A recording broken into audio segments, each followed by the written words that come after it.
আশা করি সকলে ভালো আছো। আজকে যে কোনো কম্পিটিটিভ এক্সাম যেমন rail, bank, PSC, SSC, UPSC প্রভৃতির জন্য অত্যন্ত গুরুত্বপূর্ণ একটি বিষয় সম্মিলিত জাতিপুঞ্জ সম্পর্কে বিস্তারিত আলোচনা করব। ভিডিওটি শেষ পর্যন্ত দেখো, আশা করি উপকৃত হবে। এই সম্মিলিত জাতিপুঞ্জ একটি আন্তর্জাতিক সংগঠন। জাতিপুঞ্জের অগ্রদূত ছিল লিগ অফ নেশন বা জাতিসংঘ। প্রথম বিশ্বযুদ্ধের ভয়াবহ ধ্বংসলীলা ও নারকীয় হত্যাকাণ্ড মানুষের মনে আতঙ্ক সৃষ্টি করেছিল।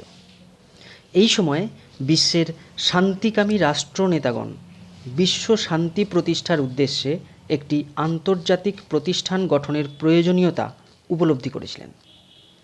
এর ফলস্বরূপ 1919 খ্রিস্টাব্দের 28শে এপ্রিল প্যারিস শান্তি সম্মেলনে জাতিসংঘের অর্থাৎ লিগ অব নেশনের চুক্তিপত্র গৃহীত হয়। তাই এই দিনটিকে আনুষ্ঠানিকভাবে লিগ অফ নেশনের প্রতিষ্ঠা দিবস বলা হয়। 1920 খ্রিস্টাব্দের 10ই জানুয়ারি লিগ অফ নেশনের প্রথম অধিবেশন বসে। এর সদর দপ্তর সুইজারল্যান্ডের জেনিভা শহরে এবং সদস্য রাষ্ট্র সংখ্যা 1926 সালে ছিল 55টি, যার মহাসচিব ছিলেন জেমস এরিক ড্রুমন্ড। দ্বিতীয় বিশ্বযুদ্ধের পর সমগ্র জাতি ধ্বংসপ্রাপ্ত হয়ে পড়েছিল এবং সমগ্র বিশ্ব তখন একটাই জিনিস চাইছিল, সেটা হচ্ছে শান্তি। তাই দ্বিতীয় বিশ্বযুদ্ধের পর বিশ্বের রাষ্ট্রনেতাগণ বিশ্বকে ভয়াবহ যুদ্ধের হাত থেকে মুক্ত করার জন্য একটি শান্তিকামী আন্তর্জাতিক প্রতিষ্ঠান গড়ে তোলার উদ্যোগ নেন। 1941 খ্রিস্টাব্দ থেকে 1945 খ্রিস্টাব্দ পর্যন্ত আলাপ আলোচনা ও সম্মেলনের মধ্য দিয়ে সম্মিলিত জাতিপুঞ্জ অর্থাৎ ইউনাইটেড নেশন অর্গানাইজেশন নামে একটি আন্তর্জাতিক প্রতিষ্ঠান গড়ে তোলার সিদ্ধান্ত গৃহীত হয়। 1945 খ্রিস্টাব্দের 25শে এপ্রিল থেকে 26শে জুন পর্যন্ত আমেরিকার সান ফ্রান্সিসকো শহরে বিশ্বের 50টি দেশের প্রতিনিধিবর্গ এবং পোল্যান্ড একদিন পরে যোগদান করায় এই সংখ্যাটা দাঁড়ায় 51। এই 51টি দেশের প্রতিনিধিবর্গ জাতিপুঞ্জের উদ্দেশ্য, নীতি প্রভৃতি বিষয় নিয়ে বিশদ আলোচনা করেন এবং 26শে জুন এই 51টি রাষ্ট্রের প্রতিনিধিদের উপস্থিতিতে জাতিপুঞ্জের সনদ গৃহীত হয়। এই সনদই হল জাতিপুঞ্জের সংবিধান। জাতিপুঞ্জের এই সনদে একটি প্রস্তাবনা, 19টি অধ্যায় এবং 111টি ধারা আছে। সনদে জাতিপুঞ্জের উদ্দেশ্য, নীতি ও কার্য পদ্ধতি সম্পর্কে বিস্তারিত আলোচনা করা হয়েছে। এর পরবর্তীতে 1945 খ্রিস্টাব্দের 24শে অক্টোবর আনুষ্ঠানিকভাবে সম্মিলিত জাতিপুঞ্জ প্রতিষ্ঠা হয়। তাই এই 24শে অক্টোবর এই তারিখটিকে সম্মিলিত জাতিপুঞ্জ দিবস হিসাবে পালন করা হয়। এই সম্মিলিত জাতিপুঞ্জের মূল সদস্য 51টি এবং বর্তমান সদস্য 193টি রাষ্ট্র। সর্বশেষ সদস্য দক্ষিণ সুদান এই জাতিপুঞ্জে যোগদান করছে জুলাই 2011 সালে এবং এই জাতিপুঞ্জের সদর দপ্তর নিউ ইয়র্কে অবস্থিত। এই জাতিপুঞ্জ প্রতিষ্ঠার প্রধান উদ্দেশ্যগুলি হল নিম্নরূপ। এই সম্মিলিত জাতিপুঞ্জ প্রতিষ্ঠার প্রধান উদ্দেশ্য হল বিশ্ব শান্তি প্রতিষ্ঠা করা। সম্মিলিত জাতিপুঞ্জের সনদের 1 নম্বর ধারায় তার উদ্দেশ্যগুলির উল্লেখ রয়েছে, যার প্রধান উদ্দেশ্যগুলি হল: 1 নম্বর, আন্তর্জাতিক শান্তি ও নিরাপত্তা রক্ষা। সম্মিলিত জাতিপুঞ্জের প্রধান উদ্দেশ্যই হল আন্তর্জাতিক শান্তি ও নিরাপত্তা রক্ষা করা এবং এই জন্য আন্তর্জাতিক বিবাদ বিসংবাদের সুষ্ঠু সমাধান করা। 2 নম্বর, পৃথিবীর সব রাষ্ট্রের সামাজিক, অর্থনৈতিক, সাংস্কৃতিক ও মানবতাবাদের সঙ্গে সম্পর্কযুক্ত বিভিন্ন সমস্যার সমাধান করা। 3 নম্বর, জাতি, ধর্ম, বর্ণ, স্ত্রী, পুরুষ নির্বিশেষে সকলের মানবাধিকার ও স্বাধীনতা প্রতিষ্ঠার জন্য প্রতিটি রাষ্ট্রকে সহযোগিতার বন্ধনে আবদ্ধ করা। 4 নাম্বার, সমান অধিকার ও আত্মনিয়ন্ত্রণের অধিকার স্বীকার করে বিভিন্ন রাষ্ট্রের মধ্যে পারস্পরিক সৌহার্দ্য ও সম্প্রীতি স্থাপন করা।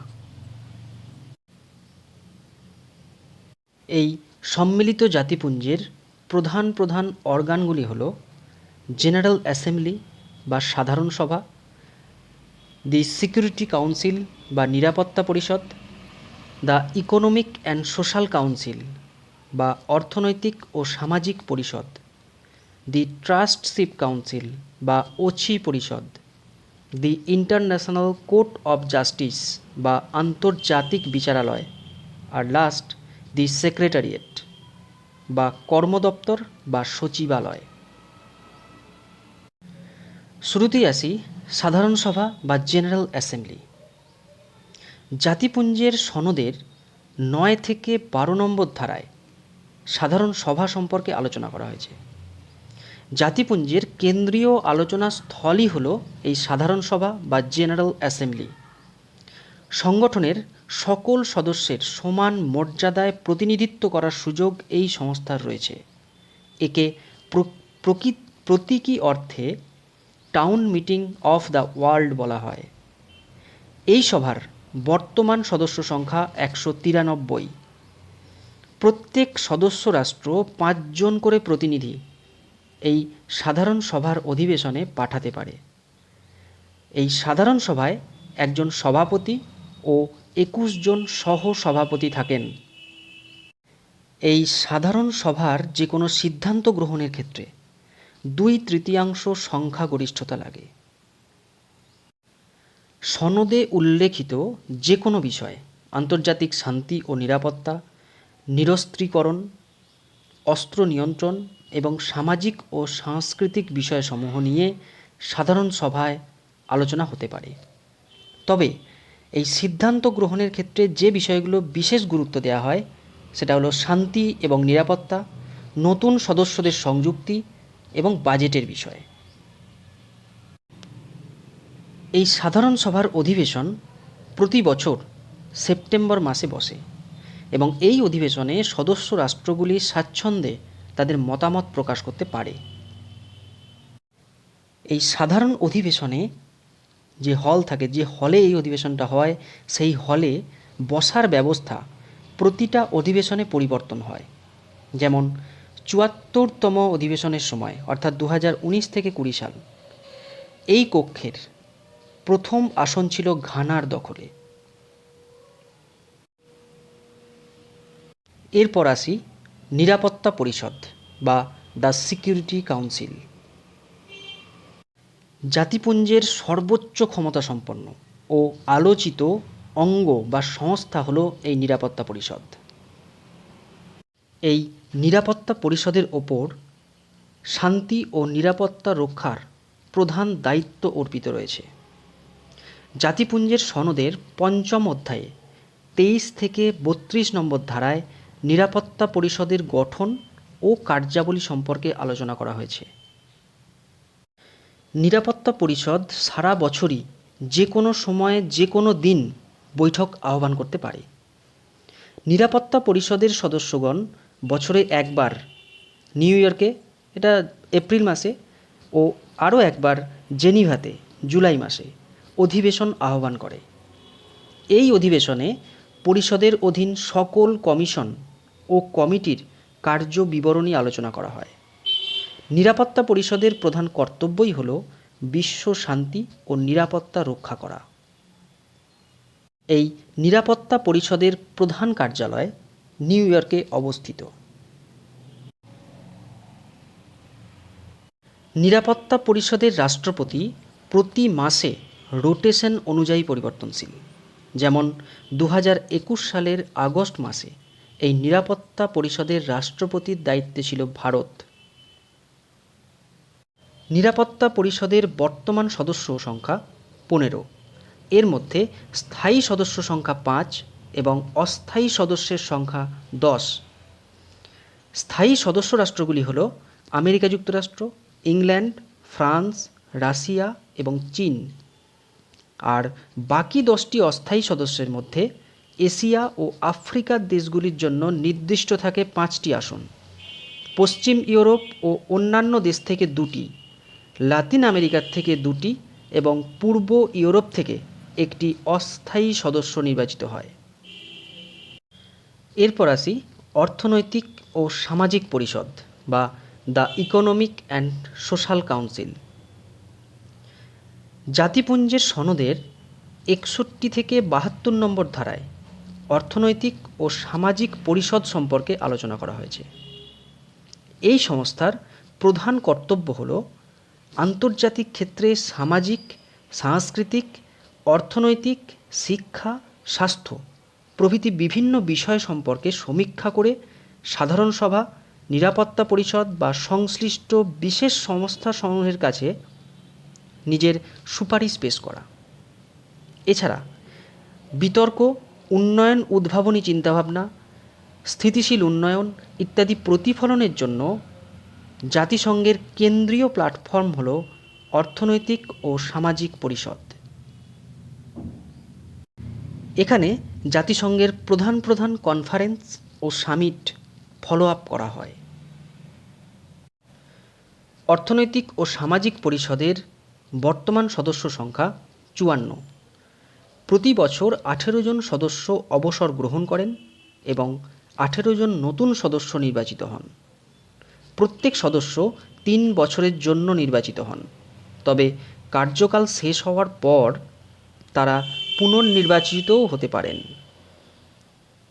এর প্রধান কার্যালয় নিউ ইয়র্কে অবস্থিত। এই অর্থনৈতিক ও সামাজিক পরিষদের বর্তমান প্রেসিডেন্ট মহামান্য মুনির আকরম, তিনি পাকিস্তান থেকে।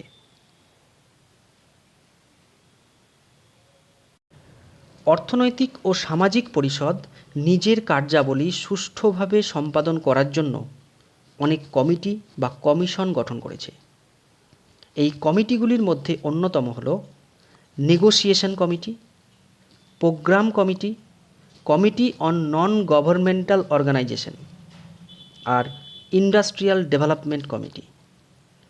অপরদিকে কমিশনের মধ্যে অন্যতম হল ফাংশনাল কমিশন এবং রিজিওনাল ইকোনমিক কমিশন।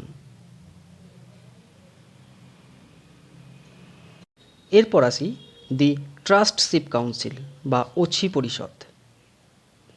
সম্মিলিত জাতিপুঞ্জের সনদের 86 থেকে 91 নম্বর ধারা পর্যন্ত এই আন্তর্জাতিক ওছি ব্যবস্থা সম্পর্কিত নিয়মকানুনগুলি আলোচিত হয়েছে। অনুন্নত দেশগুলিকে স্বায়ত্তশাসনের উপযোগী করে তোলার জন্য 15 জন সদস্য বিশিষ্ট যে পরিষদ গঠনের ব্যবস্থা রয়েছে তাহাই হল ওছি পরিষদ। এই অনগ্রসর জাতিসমূহের তত্ত্বাবধানে কাজ করে এই ওছি পরিষদ। ওছি পরিষদ 3 প্রকার সদস্য নিয়ে গঠিত। 1 নাম্বার, ওছি অঞ্চলগুলির প্রশাসনিক দায়িত্বপ্রাপ্ত রাষ্ট্র। 2 নাম্বার, নিরাপত্তা পরিষদের স্থায়ী সদস্যবৃন্দ। 3 নাম্বার, সাধারণ সভা কর্তৃক নির্বাচিত সদস্যগণ। ওছি পরিষদ মূলত ওছি অঞ্চলের অর্থনৈতিক, সামাজিক ও শিক্ষা সংক্রান্ত বিষয়ের প্রতিবেদন সাধারণ সভায় পেশ করে।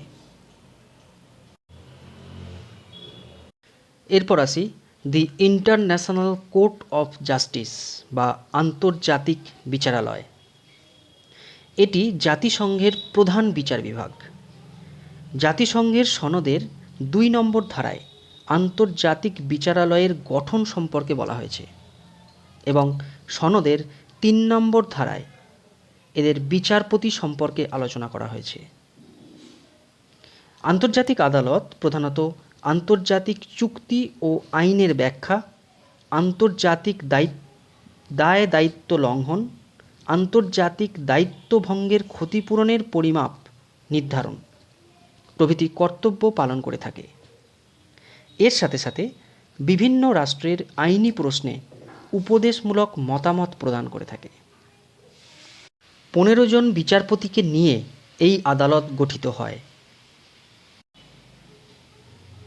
বিচারপতিগণ 9 বছরের জন্য নির্বাচিত হন প্রতি 3 বছর অন্তর 5 জন বিচারপতি অবসর গ্রহণ করেন এবং 5 জন নতুন বিচারপতি নিযুক্ত হন। আন্তর্জাতিক বিচারালয়ের সদর দপ্তর হেগের শান্তি প্যালেসে অবস্থিত, যেটা নেদারল্যান্ডসে অবস্থিত। এর সরকারি ভাষা ইংরেজি ও ফরাসি। একথা বলতেই হয়, আন্তর্জাতিক বিচারের স্থায়ী আদালতের উত্তরসূরি, যা 1920 সালে লিগ অফ নেশন বা জাতিসংঘ দ্বারাই প্রতিষ্ঠিত হয়েছিল। এরপরে আসি দ্য সেক্রেটারিয়েট বা সচিবালয়। সনদের 97 নম্বর ধারায় বলা হয়েছে, মহাসচিব এবং অন্যান্য প্রয়োজনীয় কর্মীবৃন্দকে নিয়ে কর্মদপ্তর বা সচিবালয় গঠিত হবে, যেখানে মহাসচিব হলেন কর্মদপ্তরের প্রধান এবং তার অধীনে আরও 8টি বিভাগ থাকবে। এই 8টি বিভাগ হলো: 1 নাম্বার সাধারণ সভা ও নিরাপত্তা পরিষদ বিষয়ক বিভাগ, 2 নাম্বার অর্থনৈতিক বিভাগ, 3 নাম্বার আইন সংক্রান্ত বিভাগ, 4 নাম্বার সামাজিক বিভাগ, 5 নাম্বার ওছি ব্যবস্থা বিষয়ক বিভাগ, 6 নাম্বার জনতথ্য সম্পর্কিত বিভাগ, 7 নাম্বার সাধারণ পরিষেবা ও সম্মেলন বিষয়ক বিভাগ এবং 8 নাম্বার আর্থিক ও প্রশাসনিক পরিষেবা সংক্রান্ত বিভাগ। প্রত্যেকটা বিভাগে একজন করে উপমহাসচিব থাকেন এবং তাদের সাহায্য করার জন্য কয়েকজন সহকারী মহাসচিবও থাকেন। জাতিপুঞ্জের প্রথম মহাসচিব ছিলেন ট্রিগভি লি এবং বর্তমান মহাসচিব অ্যান্টোনিও গুটেরাস। তিনি নবম মহাসচিব হিসাবে 2017 সালের 1 জানুয়ারি ওনার দায়িত্ব গ্রহণ করেন।